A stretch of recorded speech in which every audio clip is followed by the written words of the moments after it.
Napakainit ng panahon kanina, kaya nagpahinga muna ako dito. At nakita ko itong dalawang bata na nagtitinda ng langka. Agad ako nagtanong sa bata, kung magkano ang bawat piraso. Sumagot naman yung bata sa akin, 25 peso kada piraso. At nagkunwari akong namahalan sa presyo niya, at biniro ko nga yung bata na ibaba sa 20 pesos yung presyo, at hindi niya alam na bibilhin ko ito lahat.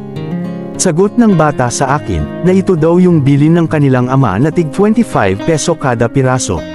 At binili ko lahat ng natirang 5 piraso ng langka na natitira sa tinda nitong bata, at pati yung inutang ni nanay na isang langka, binarayan ko na para makapagpahinga na din silang dalawa. Pinigyan ko sila ng 200 pesos, at syempre dahil tito ko si Willie Revillame. Ikaw! Bigyan ka ng jacket! Binigay ko na lang yung sukli kasi sabi ng mga bata, na tinutulungan nila ang kanilang ama sa pamamagitan ng pagtitinda nila ng langka.